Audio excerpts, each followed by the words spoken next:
I think it's who was it? Who was it? That it might have been James Gunn. It might have been somebody else. So I can't remember. There was somebody like talking out about superhero fatigue today, and like how it is real, but it's like because there are so many bad movies of superheroes where like it's not done right, and like the characters don't have any heart, and like there's just nonsense being put into movies. I think it was James Gunn. Oh, okay. Yeah, it was James Gunn. I'm about to freeze again. Let me explain, please. And now I'm going to mansplain here, guys. When he freezes, I'm talking. Okay, guys. There you go. Okay. Go for it. Kevin Feige has screwed up in so many ways, and one of the ways, I've said this before, I'll say it again. One of the biggest ways he screwed up is by calling Marvel a franchise. It's not. It's a studio. He has trained people to believe Marvel is a franchise, and in this franchise, you now have what 25, 26 movies. No, it's a studio. You have 3 Captain America, you have 4 Thor, those are the franchises. And unfortunately, because Kevin Feige wanted to make everything interconnected, what they did was they stopped shooting on film, started shooting digital, and gave everything the same color palette. So it looks like they all live in the same world. So Marvel, even though there are some good and some bad, some better than others, they all have the same palette. So it becomes homogenized. And those are 2 ways that they've just trained you to think that it's just been going on and on and on and on. Marvel has not put out more movies than Warner Brothers in the same period of time, or Paramount, or Universal. These are all different franchises. The second way they've screwed up is not recognizing that these are different franchises and making different movies. Much like Zack Snyder, not Zack Snyder. Is it Zack? Yeah. Matt, much like he thought that Batman and Superman should have the same color palette and should have the same kind of dour sort of movie. No, you don't do a Superman movie the same as Batman. You don't do a Captain America movie the same as Guardians of the Galaxy or Iron Man. You let them be their own creatures, and you don't make Thor the butt of every joke. He's the one that should be this Shakespearean epic. I'm sorry, but there you go. No, and again, if you go back to Phase 1, which, I mean, as time goes on, I'm sorry, is the best phase. Yeah. Each of those movies has their own direct... See, Zach, their own direct style and feel. You know, Iron Man is distinct from Captain America, which is distinct from Thor. And as you talk about, Thor, because it's, you know, was directed by Kenneth Branagh, you know, has that Shakespearean feel. Joe Johnston was the perfect director for Captain America because it gave it that 40s adventure style feel. You know, and Jon Favreau, I mean, did a fantastic job with Iron Man. That was the quintessential, you know, update of kind of the 80s action film, but throwing in making it a superhero. You know, instead of, you know, an Arnold Schwarzenegger type. But all of that has dissipated as Feige has gotten more power and has believed his press more and more. And now you have this, as you say, homogenized. And yeah, the color palette continues to look worse and worse. Well, we found out that may be the fault of someone else, but I don't know if that's true or if they're using her as a fall guy at this point. It depends. If we start seeing movies start looking better as they go, then we know it's true that this woman was at fault. But because they tried to tie in the poor working conditions for the special effects artists in with her. Yeah, I want to we'll find out. Talk about Tessa Thompson outside of Marvel. Out of Thor and stuff, you know, she's been in the Creed movies. Have either of you watched the Creed movies? I haven't seen 3 yet. Oh, so you've seen the first 2? Yeah, I thought she did a really job in those. Me too. Playing the girl, and playing the love interest. She's kind of like the Adrian in a sense. Okay, can I provide a counterpoint? Go on ahead. No, because it's going to be a black pill take again. Well, I think somebody in the comments section actually said LK is Debbie Downer. Yeah, well, he kind of is because he's got that sort of monotone delivery and everything. So yeah. Well, my counterpoint is she ruined another franchise. She single-handedly ruined the Men in Black franchise. Men in Black International is unwatchable, and she is one of not the primary reason for it, Now, certainly at the top. Thor yeah, is I would blame script first above all else Yeah. that ruined Men in Black. But I mean, you talk about a franchise. I mean, Men in Black should still be going. It should be a fantastic franchise. We got a fantastic first movie. People forget how good and how fun the cartoon was. I love the cartoon. Yeah, I wouldn't blame her because Tommy Lee Jones didn't want to do another one, and Will Smith, I don't think he was asked or didn't have time to do it, so they gave it to Thor right after he's, this was it not Ragnarok, but was it Ragnarok? Well, but again, I mean that's fine though. Again, the problem was I can't blame it on Tessa Thompson for that movie though, because it was the script, but also the fact that a lot of people saw Chris Hemsworth just playing Thor in a different universe. Same jokes. I wish he was just playing Thor. No, again, it was worse. Well, again, it's so funny. He has become stereotyped as the if you want to also destroy that horrible Ghostbusters movie again. That Ghostbusters movie has single-handedly ruined Chris Hemsworth. Oh yeah, so the 60 he was in there. Yeah, because they made him a dumb character, and it seems like that's all he plays now, and it's infuriating at this point because his best role, he did a Ron Howard film about race car driving. Oh, wow. The Formula One. I really enjoyed him in that. I thought he was pretty good in that. He's in Extraction, which is actually supposed to be one of his better films too. Oh my gosh, yeah. I think they're working on Extraction too. That movie is tiring. It's got so much freaking brutal action in it. It actually is exhausting. But he was awesome. Is that hello to Mr. DC Comics? What's up? Wasn't he in another one where they went to Afghanistan with the 12 men? Oh yeah, the 12. That one was good. I was thinking though. Shoot! Did he? Yeah, that's it. I was thinking Black Hat. And that was boring as balls. Yeah, but he's not bad in it. I mean, he's got some chops. He can play a serious character. Well, and hell, we saw that in the first Thor movie. But ever since that damn Ghostbusters movie, they have just made him the comic relief, the stupid guy. And I can't 100%. I almost wonder though, because remember he's at that level where he can choose his movies. Yeah. I wonder if he purposely chooses the comedy ones because he's trying to, be a comedy. I mean, it could be, and of course, I mean, hey, if they back up a dump truck of money to my house, I'll probably choose it too. I mean, if he's going to be in the James Gunn 3, Guardians 3, I mean, I could see him having to have some humor in that, and unintentionally humor. But like forced humor, like we've seen, with what was it, Infinity? Not Infinity War, it was Endgame. Like I just don't ever want to see a fat Thor.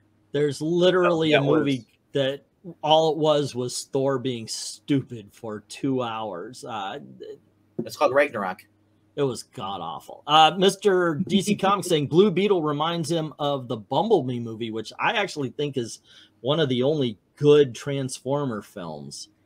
I am not a fan of the Michael Bay Transformer movies. Bumblebee, however, I like that movie. I like that one. Yeah, I basically saw the first one and maybe the second, then I checked out of those. I have a lot of foreign friends that would come in. The Thai kids, Thai people that I knew would come in, and there always seemed to be a freaking Transformers movie. And you don't have to speak the language to understand a Transformers movie. That is something I'm very much used to translating, or at least telling what's going on. And for Transformer films, none of that. Yeah. Well, and I think that the reason why they continue to get made, it's not because of the domestic box office; it's because of the worldwide box office. You don't need to translate big explosion, robot go boom. There's just nothing to it right there. Let's see. They flipped it in both comics, Civil War, and the movie version, Big Business Equals Evil. So that's why they made Tony the bad guy in the Civil War. Oh my gosh. You remember the 90s where it was always big business. Big business is the horrible, the horrible evil. And it was always like that. Twister, for sake, I worked at Twister, so this popped into my head. The ride at Universal. There was it kept reminding me, he went out and found a corporate sponsor. Well, yeah, that's what scientists do. Why? And it's like they treat it like he's such an evil guy for doing that. I thought, but I thought that the tornado was actually the bad guy in that. No, movie, no, Carrie Elways, because he went out and found a corporate sponsor. Yeah. Carrie Elways was the bad guy. I mean, you can't blame a tornado for being a tornado. No. You can blame the dumbasses for driving into one. No, but I just have to go back because thinking about it now, it still just burns me up just how badly they screwed up the Men in Black franchise. Because I mean, well, it's a perfect vehicle where Will Smith is great in the first one, and be awesome if you could continue to have him and Tommy Lee Jones, but it's such a wide open story, and it's so varied that you can tell the story. You can tell so many different stories within that universe. But how awesome would it have been to have Will Smith and Patrick Warburton as partners? Yeah. Or I mean, just anybody. But Men in Black was always about J and K. So I mean, if they're out of that, people because Will Smith is what basically built the franchise. Yeah. Well, and again, too, the other gigantic fault to that movie, which basically also wrecked the franchise too, is they just had to go to the evil boss trope bullshit. Yeah. Again, it's like, why do we need this? Because that was this, because that's been the style now. This government is bad. This corporation's bad. The inside. And it's like, stop it. No, you've got aliens. You don't need they want to continue doing that. I can see them doing a reboot, like I said. But most people are going to say, for Jay, we want to be Michael B. Jordan. Oh yeah, no. Well, they're going to offer Michael B. Jordan whatever anything. If I was a movie studio, and I even had a character who absolutely was white walking through a shadow at some point in time where he kind of looked dark, I would want Michael B. Jordan play him. Did you guys ever watch flat out? Hey, let's do a Dwight Eisenhower film. Okay, let's get Michael B. Jordan. The guy's hot as hell. Now, of course, you want him playing everything. Here's how you continue the series. You don't even have to do it. You can just do what they did the animated series back in the 90s. They expanded on everything as far as that was J&K. I will say, Men in Black 3. What's his name? Thanos did a freaking great job. Do it in the style of Invincible. So when they blow up actually aliens, you actually see the guts. What is this? Does anyone think that the character of Apollo Creed carried the Rocky franchise 1 through 4? No, I don't anyway. I think he was very important to it, but I don't think he carried it. Yeah. And Creed 1 through 3, all other Rocky movies were horrible to me. Well, you're really talking about Rocky 5, which I think a lot of people that's the worst Balboa. Of them. And then you're talking Rocky Balboa, which I absolutely disagree. That film was fan-freaking-tastic. Haven't seen Creed 3, though. I will. It's some point in time. Yeah. Well, you're mentioning Michael B. Jordan, and I was going to just mention I was watching a mediocre movie over the weekend, and it was kind of like, oh, yeah, God, this actor just was really hot and then just seemed to fall off a cliff. Hopefully he hasn't passed away.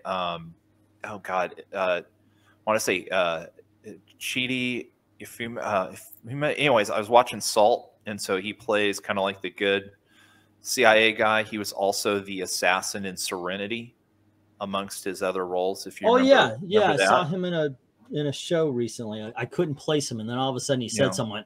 Oh, assassin, Firefly. I want to give a shout out to Kevin Vu. Great to see you. Hey, man. What's up? Long time. Hey, peeps, sorry I've been gone for so long. I needed a break from comic culture. Understand that. X-Men and Superboy becoming an adult really threw me for a loop. X-Men sucked. Superboy is Superboy. I'm never going to call John Kent Superman.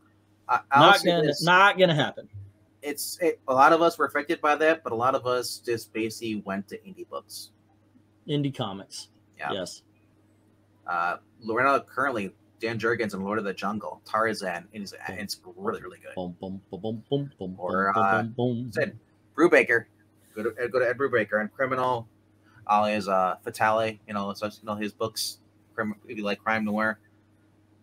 So if you don't, yes, if people don't want to read Marvel, DC, there's a lot of different companies out there right now. Boom Studios putting out some cool stuff. So. Yeah, I mean, even if you look out there, there is some superhero stuff independent that you can find that's really solid. Local, man, dear God, I never thought I'd be praising a Tim Seeley book that's current. Basically, look for the name Teenie Howard. Anything that she writes is golden. Megan Fitzmartin and Teenie Howard are the dream team. The seal of quality. Well, and of course, I mean, you forgot fast rising star Charlie Jane Anders. I think yeah, wow. I think we just that's the new Mount Rushmore, right? I mean, it's Who's amazing stuff. Well, who's in the wheelchair? The wheelchair writer. Oh God, T. Franklin. T. Franklin. How could we forget T. Franklin? T. Franklin. I mean, you read a T. Franklin book and you may want to kill yourself because you will never read anything like that before, and it will affect you. I thought you were going to say take a hazmat shower. Oh my gosh, maybe you're onto something. That's why she's crying out for help, because she's in a wheelchair and she's very depressed. That's why she writes his shit books. Yep. What do we have? I really do want to dive into the Brubaker crime noir comics. I agree with Zach. Do it. Look, he's not here, but trust me, Eric Breen would be saying, holy crap, Ed Brubaker's one of the best writers out there. I say anything Robert Venditti touches, go for it. I want you to start praising Teenie Howard Catwoman so we can get that book canceled. I think it already is. No, it's I can say this. I have never read a comic book that has given me rickets. So other than Teenie Howard's Catwoman, just being able to do that is amazing. So yeah, yay, Teenie Howard. No, she took. Who did she take over? She's doing Catwoman right now. But what else? Look, was she taking over in DC? Or another huge title she's taking over. Look it up. But she's supposed to be taking over another Marvel or DC book. All of them, or I mean, the ones that currently Vita can't handle. Although actually, Vita seems like she's on her way. Because Danny is now on the way out. That's why her replacement is Danny.